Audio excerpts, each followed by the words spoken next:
Alfred Büchi, an engineer from Switzerland, is seen as the inventor of the turbocharger.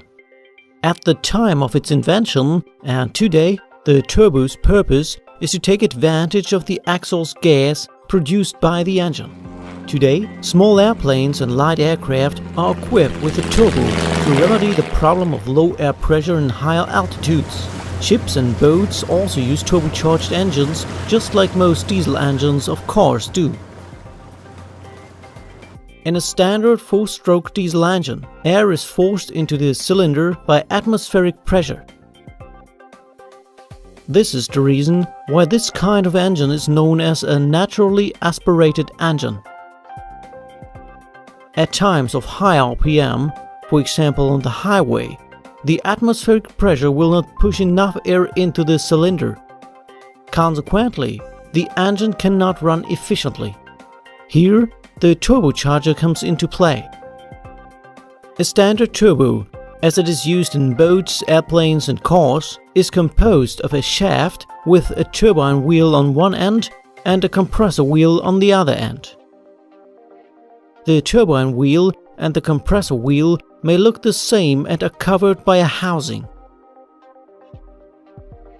The exhaust gas produced by the engine enters the turbine housing through the inlet port.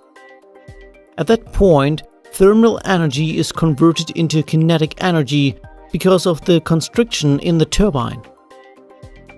Consequently, the turbine is driven by kinetic energy.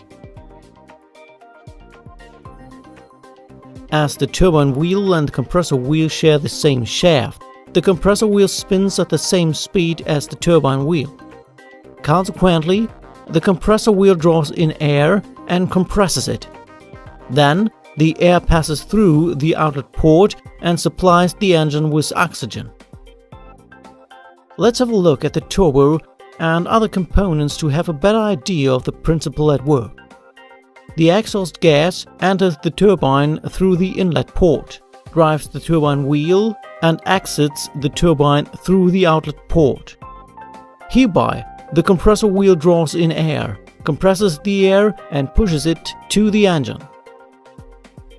Engines that have a turbo are known as turbocharged engines. A turbo only works efficiently if other components are part of the entire system. We need, for example, an intercooler because the air heats up when it's compressed. So, the intercooler will cool down the hot air coming from the compressor, ensuring that more oxygen reaches the engine. That makes the engine much more efficient. Furthermore, a valve, which is also known as a wastegate, is used to divert exhaust gas away from the turbine when too much exhaust gas is produced by the engine. So, it limits the rotational speed of the turbine wheel and consequently the compressor wheel so that the turbocharger won't be damaged.